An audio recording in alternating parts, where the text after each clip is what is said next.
ketika saat itu kita sedang diperlihatkan seorang pria sedang berada di gym. Ya, pria itu adalah Manu. Di sini Manu sedang berlatih untuk mengikuti kompetisi angkat berat. Tak berapa lama kedua sahabat kembarnya bernama Riz dan Jomo datang. Mereka langsung menanyakan terkait persiapan Manu untuk mengikuti kompetisi itu. Lalu setelah itu Riz menanyakan tentang rencana dia untuk mengadakan senam Zumba di gym tersebut. Karena di saat itu, bisnis gym yang mereka jalani sedang sepi. Dan agar bisnis itu tetap berjalan, Riz membuka kelas senam Zumba di sana, dan dia sudah menemukan seorang instruktur senam, dan dia akan datang ke gym tersebut. Setelah mereka selesai mengobrol, Manu pun langsung pulang ke rumah. Dan sesampainya di rumah, Manu ditanya oleh ayahnya terkait bisnis gym yang dia jalani. Karena sudah hampir 2 tahun dia menjalani bisnis itu, tapi masih belum terlihat maju. Manu pun langsung menjawab dia akan membuktikan ke ayahnya dengan mengikuti kompetisi angkat berat, dan dari situlah bisnis gym dia akan maju dan akan mendapatkan sponsor. Dan bukan ayahnya saja yang mulai bertanya-tanya, bahkan kedua kakaknya juga mulai menanyakan sesuatu ke Manu. Tapi kali ini dia ditanyakan tentang kapan dia akan menikah. Karena di usianya yang sudah 30 tahun, dia masih saja belum menikah. Karena kakaknya pernah mengenalkan temannya, tapi Manu tidak menanggapinya. Manu yang sudah mulai risih dengan pertanyaan kedua kakaknya itu, lalu dia mengusir mereka dari kamarnya.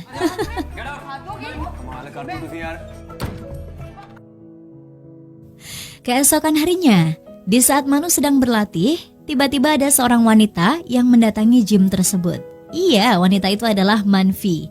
Di sini dia menerima tawaran dari Riz untuk menjadi instruktur senam di sana. Lalu setelah itu Riz mengajak Manfi untuk menunjukkan ruangan yang akan digunakan untuk senam.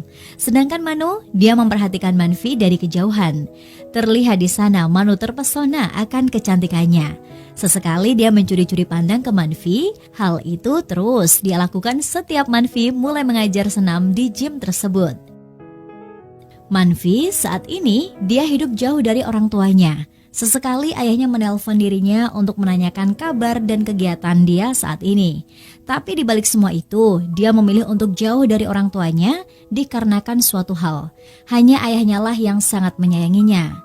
Manfi juga mempunyai seorang sahabat bernama Ashkita. Dia satu-satunya teman yang selalu mensupport dan juga membantunya dalam hal apapun. Di suatu waktu, Manu dan teman-temannya sedang merayakan ultah pelatihnya. Nah, di sini rival dia bernama Sandi menantang Manu untuk menguji seberapa cepat dan kuat di antara mereka dengan menarik mobil yang ditonton oleh pelatihnya. Manu pun menerima tantangan itu. Akan tetapi ternyata Sandi lebih unggul darinya, sehingga membuat Manu merasa rendah diri. Dan emosinya dia lampiaskan di saat dia berlatih di gym untuk menjadi semakin kuat dibandingkan si Sandi. Sialnya, karena dia masih terbawa emosi, tanpa disengaja dia justru melukai hidungnya sendiri ketika dia sedang mengangkat beban berat di gym. Untungnya Manfi berada di sana dan dia langsung membawa Manu ke dokter. Selama di perjalanan, mereka menemui seorang waria yang sedang mengamen. Manfi hanya bisa menunduk ketika waria itu datang menghampiri mereka untuk meminta uang. Dan setelah itu mereka melanjutkan perjalanan kembali menuju rumahnya Manu. Sesampainya di rumah, betapa kagetnya keluarganya Manu ketika melihat sosok Manfi yang sangat cantik. Lalu Manu mengenalkan Manfi ke ayah dan kakeknya. Dan ketika saudaranya Manu datang, Manu langsung mengusirnya. Karena dia tahu mereka akan menanyakan hal-hal aneh ke Manfi. Dan benar saja, ketika Manfi pergi dari sana, mereka semua langsung menanyakan tentang Manfi ke Manu. Mereka mengira kalau Manfi adalah kekasihnya Manu. Manu pun mengabaikan mereka dan dia langsung pergi ke kamarnya untuk beristirahat. Nah, dari sinilah awal kedekatan Manu dan Manfi. Manu yang merasa sudah ditolong oleh Manfi, lalu dia mengajaknya untuk makan bersama sebagai tanda ucapan terima kasihnya. Dan di saat mereka sedang bersama, banyak hal yang mereka bicarakan saat itu.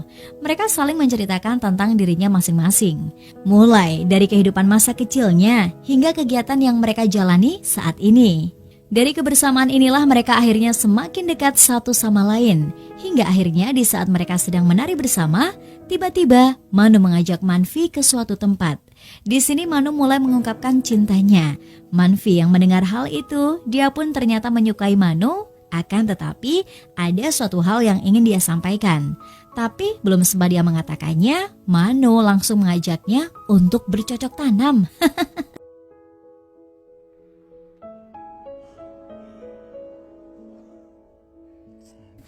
Setelah kejadian itu, hubungan Mano dan Manfi semakin dekat. Bahkan mereka selalu menghabiskan waktu bersama. Dan lagi-lagi, mereka juga selalu bercocok tanam dimanapun dan kapanpun. Hingga akhirnya di saat Mano mengungkapkan keseriusannya ke Manfi, dari sinilah Manfi mulai menceritakan siapa dia sebenarnya. Manfi lalu memberitahu ke Mano kalau dia adalah seorang transgender. Hal itu dia buktikan dengan beberapa foto dia sebelumnya kalau dia dulu seorang laki-laki. Awalnya Mano mengira kalau Manfi sedang bercanda. Dia belum tahu apa itu transgender. Tapi setelah Manfi mulai menjelaskannya kembali, seketika ekspresi Mano berubah. Dia sangat marah saat itu. Dia merasa sudah dibohongi dan dia juga merasa jijik karena dia bercocok tanam dengan seorang laki-laki yang sudah operasi kelamin.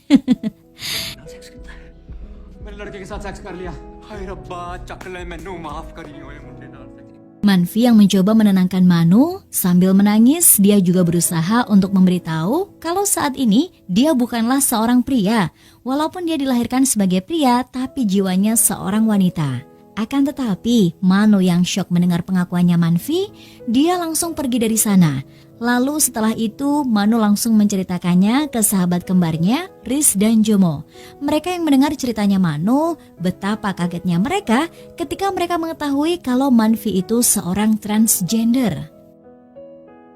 Keesokan harinya, Manfi mencoba kembali untuk berbicara ke Mano. Tapi sayangnya, Mano yang masih syok di saat itu, dia sangat membencinya. Dia masih merasa jijik karena sudah berhubungan dengan sesama jenis. Apa yang telah mereka lewati bersama, ternyata hal ini membuat Mano semakin stres. Dia juga sudah mengabaikan kompetisi yang akan dia ikuti dalam waktu dekat ini. Dia memakan makanan apa saja tanpa mempedulikannya. Di sisi lain, Manfi mulai menceritakan semuanya ke sahabatnya. Di sini Manfi sangat sedih ketika melihat respon Mano di saat dia memberitahu siapa dia yang sebenarnya. Untungnya Ashkita sosok sahabat yang baik. Dia selalu mensupport Manfi dan juga menenangkannya. Tapi tak berapa lama, tiba-tiba Mano menghampiri mereka. Dengan emosi yang memuncak, dia lalu mengajak Manfi untuk berbicara terkait hubungan dia selama ini. Nah, di sini Mano sudah tidak bisa mengontrol dirinya. Dia memberitahu kalau dia sudah menyesal telah bercocok tanam dengan Manfi. Dan tanpa dia mempedulikan perasaannya Manfi, Mano menyuruhnya untuk pergi dari kota ini dan tidak ingin bertemu dengan dia lagi. Karena dia sudah merasa jijik telah mengenal seorang transgender. Manfi yang mendengar hal itu, dia langsung menampar Mano. Dia sakit hati mendengar perkataan Mano, lalu terjadilah pertengkaran kecil saat itu yang akhirnya Manfi pergi sambil menangis. Keesokan harinya, Mano dan kedua sahabatnya membahas tentang senam Zumba di gymnya. Dia ingin mengusir Manfi dan membubarkan senam Zumbanya itu. Akan tetapi Riz dan Jomo mencoba menenangkan Mano dan memberitahu kalau gymnya saat ini ramai kembali ketika mereka membuka kelas senam dan Manfi sebagai instrukturnya. Jomo pun memberitahu kalau baiknya masalah pribadi dipisahkan dengan bisnisnya. Mano yang mendengar hal itu, dia hanya terdiam sambil memikirkan perkataan kedua sahabatnya itu. Semenjak dia mengetahui sosok Manfi yang sebenarnya, Mano pun menjadi lebih sensitif dan emosional jika ditanya terkait hubungannya dengan Manfi. Hal itu terlihat ketika ayahnya menyuruh dia untuk segera menikahi Manfi. Karena setelah Mano menikah, ayahnya juga ingin menikah kembali karena dia sudah terlalu lama sendiri semenjak ibunya Mano meninggal. Dan bukan hanya ayahnya saja yang meminta Mano segera menikah, bahkan kedua kakaknya juga menyuruh Mano segera menikah. Hal inilah yang membuat Mano menjadi risih dan dia langsung menemui Manfi untuk memintanya menemui keluarganya dan memberitahu kalau dia tidak ingin menikah dengannya. Mano juga menyuruh Manfi untuk menjelek-jelekannya di depan keluarganya dan menjadikan itu sebagai alasan dia untuk tidak menikahi Mano.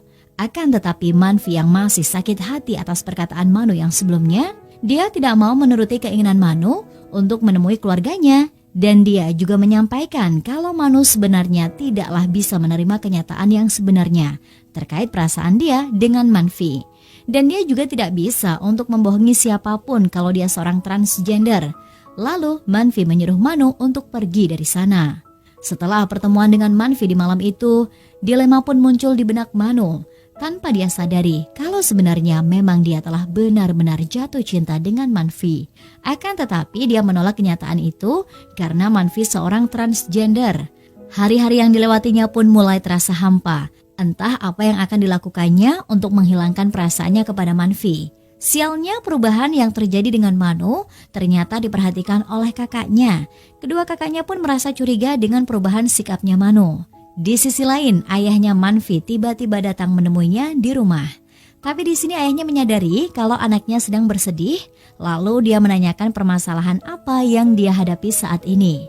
Manfi pun menceritakan ke ayahnya tentang hubungannya dengan Manu. Dan juga dia menceritakan betapa sedihnya dia ketika ibu dan keluarga besarnya tidak menganggap dia sebagai anak lagi.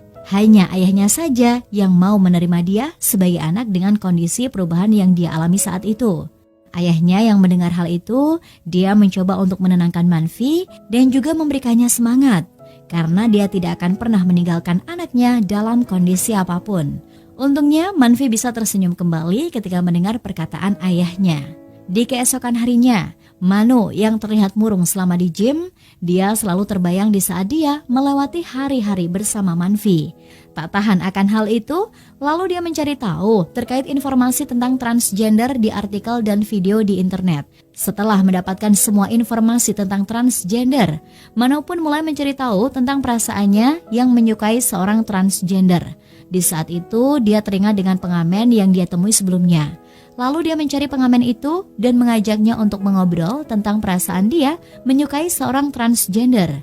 Di saat mereka sedang bersama, ternyata diam-diam kakak Manu mengikutinya dan melihat Manu sedang mengobrol dengan waria. Kecurigaan dia semakin besar. Dia khawatir kalau adiknya sudah tidak normal. Setelah Manu bertemu seorang waria itu, lalu dia pergi ke psikiater untuk kembali menanyakan tentang dirinya yang menyukai seorang transgender. Nah, dari sinilah akhirnya kakaknya Manu mengetahui kalau Manfi itu seorang transgender. Setelah itu, kakaknya langsung melabrak Manfi di gym dan memberitahu ke semua orang yang ada di sana kalau dia seorang transgender. Manfi pun hanya bisa menangis, lalu setelah itu dia pergi dari sana. Dan kedua kakaknya langsung pulang ke rumah dan memberitahu ke ayahnya kalau Manu mempunyai pacar seorang transgender. Scene berganti. Di saat Manu baru pulang ke rumah, dia langsung dimarahi oleh ayahnya karena dia sudah tidak normal memacari seorang pria. Untungnya tidak terjadi perdebatan di antara mereka karena kedua sahabatnya Manu datang untuk mengajak Manu menemui pelatih mereka karena kompetisi angkat berat akan diselenggarakan di keesokan harinya. Tapi selama di perjalanan, Riz dan Jomo menceritakan kalau kakaknya tadi marah-marah ke Manfi dan membuat Manfi menangis, lalu dia pergi dari gym sambil menangis. Mendengar hal itu, Manu langsung turun dari mobil dan mencari Manfi. Sayangnya Manfi sudah sangat kecewa dengan perlakuan kakaknya Manu. Dia ingin segera pergi dari kota itu dan menjauh dari semua orang yang dia kenal. Tapi di saat itu tiba-tiba dia mendapatkan telepon kalau ayahnya sedang berada di rumah sakit karena serangan jantung. Tanpa pikir panjang, Manfi pun langsung pergi ke rumah sakit untuk menemui ayahnya. Sesampainya di rumah sakit, terlihat di sana semua keluarganya Manfi seperti memusuhi dirinya. Mereka sudah menganggap Manfi seperti orang lain. Manfi yang menyadari itu, dia mengabaikannya. Dia datang ke sana karena hanya ayahnya lah yang peduli dengan dia dan menerima dia sebagai anaknya. Di sisi lain, Manu mencari Manfi ke rumahnya. Di sana dia bertemu dengan Ashkita. Manu pun memohon untuk bisa bertemu dengan Manfi dan meminta maaf. Ashkita yang melihat keseriusan Manu, lalu dia mengajak Manu pergi ke rumah sakit tempat ayahnya Manfi dirawat. Dan sesampainya di rumah sakit, dokter memberitahu kalau ayahnya Manfi sudah lewat dari masa kritisnya dan sekarang sedang dalam pemulihan. Lalu dokter meminta Manfi untuk menjaga ayahnya karena namanya dia selalu disebut di saat berada di ruangan. Setelah itu, ibunya menyuruhnya untuk pergi dari sana. Akan tetapi Manfi di sini, dia hanya bisa memohon ke ibunya sambil menangis. Dia meminta agar ibunya bisa menerima perubahan yang terjadi dengan dirinya. Untungnya ibunya masih punya perasaan. Dia menyuruh Manfi berhenti menangis dan menyuruhnya untuk menjaga ayahnya di rumah sakit. Setelah kondisinya sedikit tenang, Manu lalu meminta maaf ke Manfi terkait sikap dirinya dan kedua kakaknya. Dan di momen ini juga Manu mengungkapkan perasaan dia kalau dia sudah terlanjur sayang. Dia tidak mempedulikan masa lalunya Manfi seperti apa. karena dia sudah sangat mencintainya. Tapi Manfi sempat meragukan perkataannya Manu. Dia takut kalau nantinya Manu akan menyakiti dirinya kembali seperti sebelumnya. Untungnya Manu bisa meyakinkan Manfi, dia benar-benar sangat mencintainya. Dia meminta untuk kesempatan kedua untuk melanjutkan hubungan yang telah mereka lalui. Dan ketika dia ingin mengajaknya menikah, tiba-tiba ayah dan kedua kakaknya Manu datang mengganggu momen itu. Manu pun langsung marah ke mereka. Dia langsung menyuruh ayahnya pergi dari sana sambil memberitahu kalau dia merestui ayahnya menikah kembali. Dan tak berapa lama mereka pergi, Manu pun juga pergi dari sana untuk beristirahat karena dia akan bertanding di kompetisi angkat berat. Keesokan harinya, tibalah waktunya Manu bertanding di kompetisi tersebut. Terlihat di sana dia melawan beberapa orang yang mengikuti pertandingan itu, tapi di sini Manu belum maksimal. Karena dia masih memikirkan apakah Manfi memaafkan dirinya dan memberikan kesempatan kembali untuk bersamanya. Untungnya Manu berhasil masuk ke babak final walaupun rivalnya Sandi masih memimpin skor pertandingan itu. Riz yang melihat hal itu, lalu dia menelpon Manfi agar dia bisa hadir di pertandingan itu untuk menyemangati Manu di babak final. Manfi yang sudah luluh dengan perkataannya Manu, dia langsung bergegas akan menemui Manu. Dan di momen inilah akhirnya ibunya Manfi bisa menerimanya walaupun kondisinya sekarang sudah banyak melakukan perubahan. Sambil berpamitan ke ayah dan ibunya, Manfi meminta Ashkita untuk mengantarkannya ke kompetisi yang diikuti Manu. Dan sesampainya di sana, dia melihat Manu sedang berjuang di babak final melawan Sandi. Untungnya Manu menyadari keberadaan Manfi sehingga semangat dia bangkit kembali. Dengan penuh percaya diri, dia mulai menambahkan beban seberat 10 kg untuk mengalahkan Sandi. Dan benar saja, dengan mengerahkan seluruh kekuatannya, Manu berhasil mengangkat besi tersebut dan dia dinyatakan pemenangnya dan juga dia mencatat rekor baru untuk angkatan 150 kg di saat itu. Setelah dinyatakan menang, Manu langsung menghampiri Manfi dan dia mengajaknya menikah. Manfi yang mendengar hal itu, dia langsung menerimanya. Dan film pun selesai.